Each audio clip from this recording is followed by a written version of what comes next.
I'm just glad he clarified it. I can't read his intentions or what he meant to say at the time, and suffice it to say that for me as a policymaker, what really matters is what we could do moving forward. 2016 is now in the hands of this committee's work and obviously what Mueller's doing. I'm glad he clarified his comments today. I didn't see it live, but I understand he clarified his comments. And, of course, I wish he'd said it in front of President Putin and the world yesterday. But, yeah, I take him at his word. If he says he misspoke, absolutely. But the point is we need to be as one here, pushing back. It feels like the dam is breaking, and that, people are, I was really glad to see people on both sides of the aisle condemning what happened yesterday strongly. 3 Republican senators there, ending with Bob Corker, who's on his way out, the senator from Tennessee. Joining us now, columnist for the Washington Post, George Will. His new column is titled "This Sad, Embarrassing Wreck of a Man." Also with us, national correspondent for The Atlantic, James Fallows. He has a new piece titled "This is the Moment of Truth for Republicans." Gentlemen, good morning. Good to have you with us. Good morning. I want to start by reading, George, an excerpt from your piece, if I could. George writes, quote, "America's child president had a play date with a KGB alumnus who surely enjoyed providing daycare. It was a useful because illuminating event. Now we shall see how many Republicans retain a capacity for embarrassment. Precision is not part of Trump's repertoire. He speaks English as though it is a second language that he learned from someone who learned English last week. So it is usually difficult to sift meanings from Trump's word salads, but in Helsinki he was, for him, crystal clear about feeling no allegiance to the intelligence institutions that work at his direction and under leaders he chose.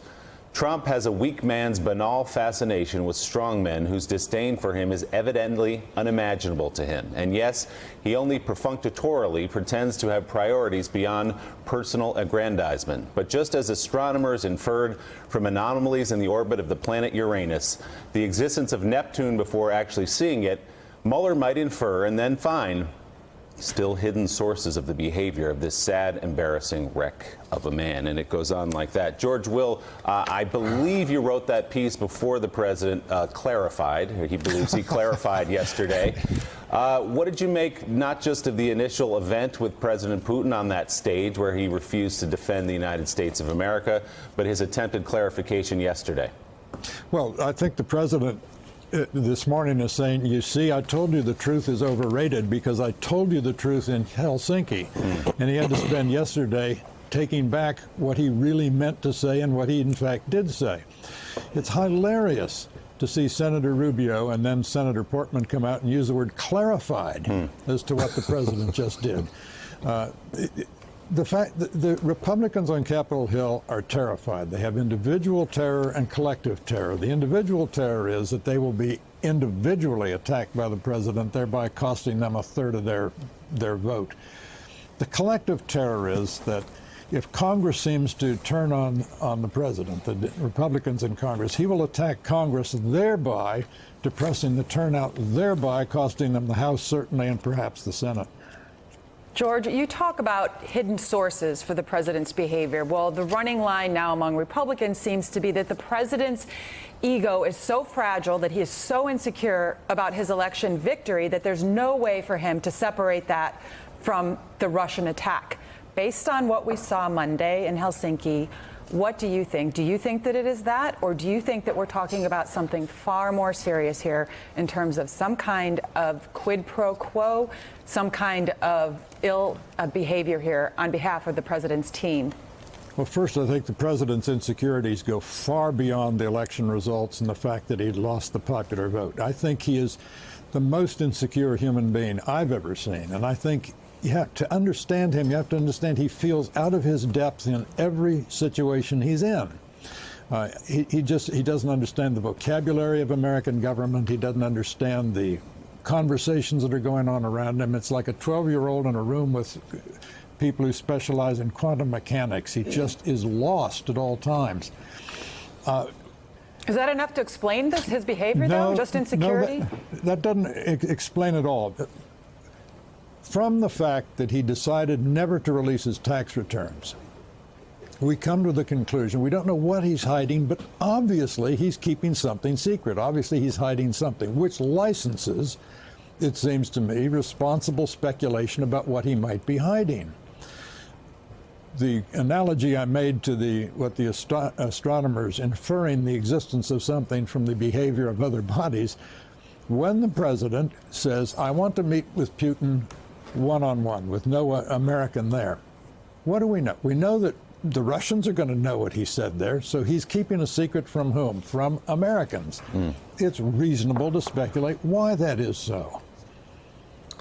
Hey, James, this is Noah Rothman commentary, and George might have some thoughts on this as well. The fear, it seems, among Trump-skeptical conservatives and Democrats is that the Republican Party has been transformed into this version of Donald Trump, which is rather distasteful at times, as we've seen it. But it strikes me, it seems to me at least, as though the secret of Donald Trump's presidency is that when he's doing well, he's doing things that are conventionally conservative. When he's nominating Bush-era judges, when he's containing Russian revanchism, signing conventional tax cut legislation, etc. When he gets Trumpy, the bottom falls out. And Republicans are able to compel the president to perform some act of contrition. Does that suggest to you, as it suggests to me, that a snapback to a sort of pre-Trump era is possible in the post-Trump era? So you mean when Donald Trump is no longer among us as a office holder? Correct. I guess it requires several leaps of foresight. For example, what will happen during these midterm elections? Compared with the Watergate era, when, of course, George Will was making his pioneering reputation and I was starting as a magazine writer, strikes me that the Republican Party has locked itself in much more firmly and uncritically with its troubled incumbent than they did. It took a long time for the 1970s Republicans to turn on Richard Nixon, but they eventually did. The Republicans now are missing so many opportunities to be other than just sort of not ludicrously weak, as Senator Rubio was just then, or inexplicably weak, as with Senator Corker, who is not going to be in this Senate seat next year, has nothing to fear from re-election, and still won't actually take votes, to back up the criticism he has, or Jeff Flake in the same way. So what might happen after this midterm election and after whatever is the next presidential election is farther than I can speculate, but I think the Republicans are getting themselves in deep at the moment. George, you wrote another column recently that certainly caught my attention and others' attention, in which George F. Will urged everyone to vote for Democrats in November because that was necessary. I'm curious as to what sort of reaction you got to that column, and whether there will be more. Are you leaving the dark side permanently and coming over? Or what? No, I think there are two dark sides out there now. I heard from my Republican friends, not that I have that many left, but look, I think the Republicans need what we parents with obstreperous children call a timeout. If the Republicans were reduced to minorities in certainly the House and perhaps both bodies of Congress, they'd have time to rethink. Right now, they are having a banquet. They're eating words they've said for 40 years. Take protectionism, which is the most obvious case.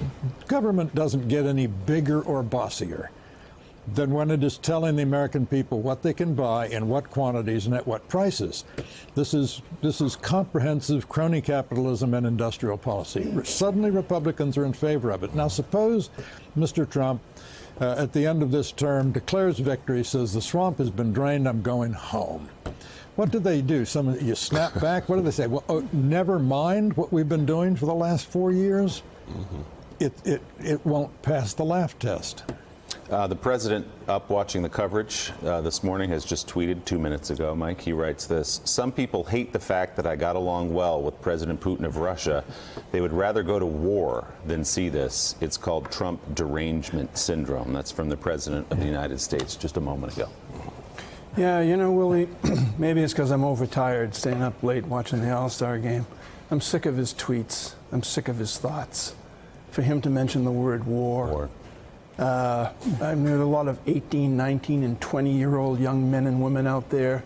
Would they be willing to go to war? Would you as a parent be willing to let your child go to war that was begun because of Donald Trump's lies and his rhetoric? I think not. Jim Fallows, we were talking earlier about various United States senators who just appeared, milquetoast from Florida and undecided from Ohio. You and your wife, Deborah, have written a fascinating book, Our Towns, a 100,000-mile journey into the heart of America. So let me ask you, when you go out to Allegheny County, when you travel through Ohio and Wisconsin and Idaho and Utah, do you think there's any legitimacy to the possibility that the behavior, the rhetoric, the lies from Mr. Trump, the constant deceptions from Mr. Trump, have erased the American immune system? That we are so immune now to lies, to deceptions, that it doesn't bother us as much? I think thanks for that question, there's a particular level of immunity when it comes to things that people are hearing from the national media about national politics, where I think there is a real, all the things we could say about polarization, cynicism, jadedness, bitterness, all those things would apply. I think in all the parts of life that are not about national politics, our observation was that the actual character that we would like to think of as American is still functioning. Cities in Appalachia that are finding ways to deal with their opioid problems, cities in the Midwest that are reindustrializing themselves. Across the country, a sense of downtowns being reconfigured, schools being experimented with.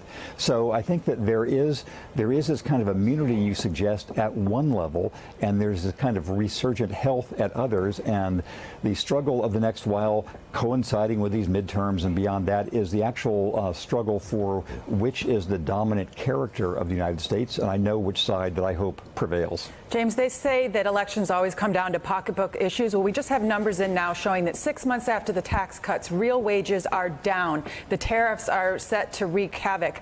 Health care set to go through the roof. Do you get any sense out there that people, Trump supporters, still believe they're voting their economic interests? I think that my view of the national election 2 years ago, we were in states mainly that went for Trump in the time before the election. And people, again, if you asked them about Hillary Clinton, they said, she's really bad, we hate her, she's a liar, these candidates are all the same.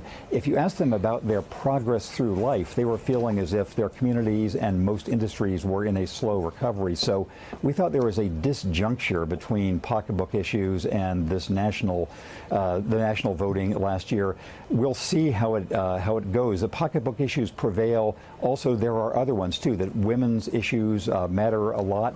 That immigrant questions are looming large on each side. So this is why we have to wait to see how the elections play out. But I think that there is a down economy. I would think that would not be the #1 issue. There are other factors at play too. All right, James Fallows, thank you very much. I'm glad Mike brought up your excellent book. It's called Our Towns, a 100,000-mile journey into the heart of America. And George Will be reading your piece in the Washington Post this morning. Thanks so much for being with us. And again, I repeat the president's tweet just a few minutes ago, setting up the straw man that if you are somehow critical or not supportive of the way he conducted himself with Vladimir Putin in Helsinki, you prefer war.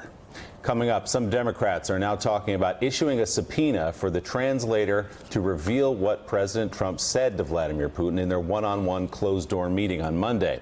We'll see where Senator Bob Menendez, the top Democrat on the Senate Foreign Relations Committee, stands on that and more when Morning Joe comes right back. Thanks for checking out MSNBC on YouTube, and make sure you subscribe to stay up to date on the day's biggest stories. And you can click on any of the videos around us to watch more from Morning Joe and MSNBC. Thanks so much for watching.